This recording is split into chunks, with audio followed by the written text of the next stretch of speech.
City Councillor Brad Bradford is speaking to the media about his proposal to fight congestion caused by construction at King and Church. Let's listen in.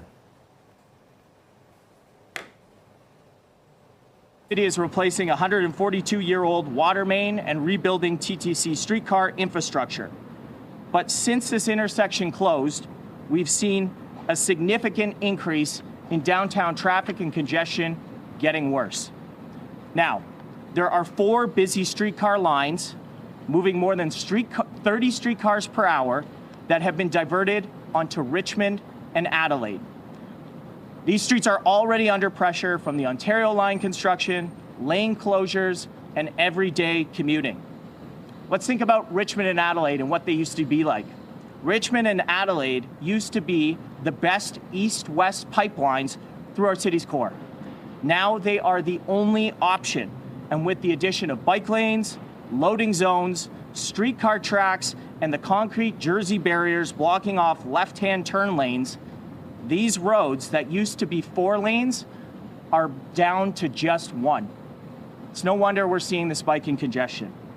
Meanwhile, we have King Street, a so-called transit priority corridor, sitting empty with no streetcars using it, but it's still closed to vehicles. That does not make any sense, and I'm hearing that feedback from residents, from businesses, and from people all across the city that are reiterating what a nightmare it is to get into downtown Toronto. We need immediate, practical action to keep traffic flowing, avoid damage to our economy, and just make the city work.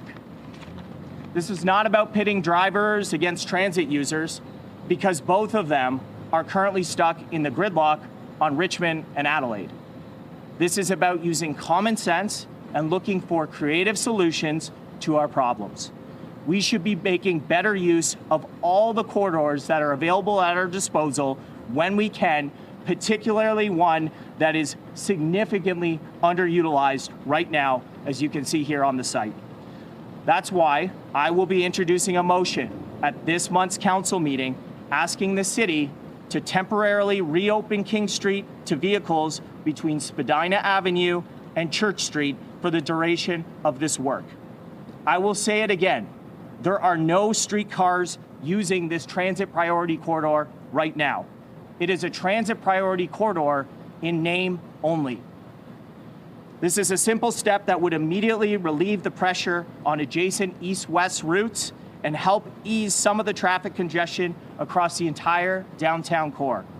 Once the intersection has reopened and the streetcars are running on this section of King Street, the transit priority corridor would be put back in place. Now, it would have been better to make this change before the construction began. This is sort of like doing the 24/7 construction that I called for on the Gardiner from the moment that we said go. But it is never too late for the mayor to step up and do the right thing, and that is why I'm hopeful she will support my motion at council. These types of construction projects and closures are not going away in the city, but the chaos and the congestion could be avoided and mitigated if we did a little bit of strategic thinking on the front end of these projects. Now, you might be asking, what happened to the mayor's congestion czar? Wouldn't this be the person to take on this kind of work since council approved that role back in April? Well, as far as I'm aware, that person hasn't been appointed, that person hasn't taken up that role, and that's why we're not seeing these types of practical solutions yet. So I will be asking the Deputy City Manager of Infrastructure Services to improve advanced planning of future projects. I want to reiterate for everybody about why this is so important. This is not just any part of the city, this is the financial district of the entire country. Toronto's downtown core generated $120 billion of GDP in 2023. It powers jobs, it drives investment and economic growth nationwide. And it's desperately trying to get back on its feet. We have to keep it moving and build a city that works better for Torontonians, that works better for businesses, that works better for visitors, and works better for everybody. That means not being led by ideology or tied to the status quo. When the facts on the ground change, we ought to be able to change as well. You need to be practical and you need to adapt. Letting gridlock grind this city to a halt for months on end is not an option that I will accept. We have to get serious about getting Toronto moving, And I hope that Mayor Chow and my fellow council colleagues will support this common sense proposal when I bring it to council next week. Thanks very much for coming, and I'm happy to take your questions. Brad, have you talked to city staff at all about this plan and the logistics of what this actually is? I have talked to city staff about it. Obviously, I speak about the ideology embedded within the bureaucracy. This is not something that they would support, but just because staff are not supportive doesn't mean we ought not to look at it, doesn't mean we ought not to do it. This is as simple as putting some garbage bags over the signs that restrict vehicles flowing through and doing that on a temporary basis. What was the reasoning that staff gave you? I think staff are under the impression that, Torontonians would not be able to adapt afterwards. They are under the impression that folks are not able to figure it out when the signs go back up and that they would continue to use King Street. That might be a conversation that we want to have, but I think as we've seen rolling out this project over a number of years, you match that with enforcement, you match that with communication. The upside of this is providing another vital artery, underutilized space in the downtown core that could make people's commutes, whether that's on transit or in vehicles, a little bit easier. And what I'm hearing from Torontonians is they are mad as hell with the congestion in the downtown core. They want the city to take it seriously. They want the mayor to step up and do something. If she's not prepared to do that, I will. You've got the sign, the podium, the backdrop. You could call this the unofficial start or the official start of your campaign to be mayor? The announcement today is about providing practical solutions to get Toronto moving. The announcement today is demonstrating that there are common sense solutions that exist right at our fingertips if we just think about it a little bit to make life in Toronto easier for people, to make the city work.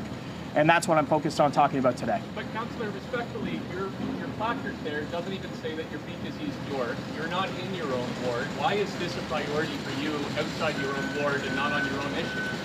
It is my issue because traffic congestion is everybody's issues. And residents of Beaches East York, believe it or not, put on their big boy pants and battle the congestion that has become the hallmark of this city every single day when they try and get back to the job site or into the office or home to their families at the end of the day. So this is absolutely every city councilor's issue. This is the mayor's issue. This is Toronto's issue. And I think it's time for political leadership, folks who hold elected office, to stand up, do the right thing, and address the concerns that are moving our city in the wrong direction. And this is part of it. I tell you, Matt, I hear more about the traffic troubles in Toronto than almost any other issue. And this is just a practical solution to address that. So let's make it a little bit less bad. Let's make it a little bit easier to get around the downtown core. And for all the fantastic residents of Beaches East York, this would help them get home to their families a little bit sooner as well. So are you running for mayor, Brad? I've not made any decision on that, but I am focused on delivering practical solutions for Torontonians every day in the office I hold right now, which is city councillor for Beaches East York. But as a member of the 25 councillors and 26, including the mayor, it is becoming on all of us to stand up and fight on the issues that are important to the people that are trying to call the city home. If I might just follow up on the question that's been asked. Is it time to level with the people of Toronto? You're running for mayor. You've been running for mayor for years. I haven't made that announcement. What I do every day is go out and listen to Torontonians from across the city about practical solutions on how to make life in Toronto better for people. This isn't your ward. This isn't your responsibility. Respectfully, a lot of people from the east end of the city feel entirely cut off from the downtown core. When they took that ramp down on the Gardiner, they segregated the east end of Toronto and made it very difficult and painful to get into the core. And we're still dealing with the impacts of that. You see the vacancy rates in the downtown office buildings continue to be stubbornly high. You see, Friday night, Saturday night in the downtown core, it's a ghost town. If you're down here on a Monday or a Friday, nobody's here. There's not one factor that is driving that, but certainly congestion and commute times is a part of that. So, I'm standing up for everybody, east of Yonge, that's having a hard time getting into the core, and folks from out into Etobicoke, North York, trying to get downtown. We used to have functioning downtown core arterial streets, Richmond and Adelaide. Those have been narrowed down to effectively one lane.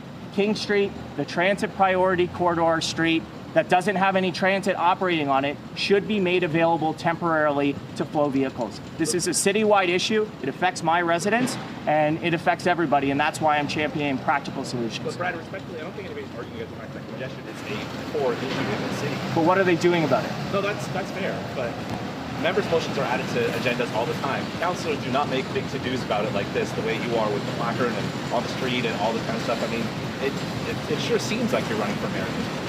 People will speculate. There's lots of speculation. And I want to be clear. I am having conversations about city leadership on an ongoing basis. But it is always grounded in the day-to-day issues and frustrations of people who are trying to call this city home. Whether that is the rising crime that is not being addressed, whether that is the traffic that has ground the city to the halt, or the fact that we continue to be the most expensive city to live in the entire country.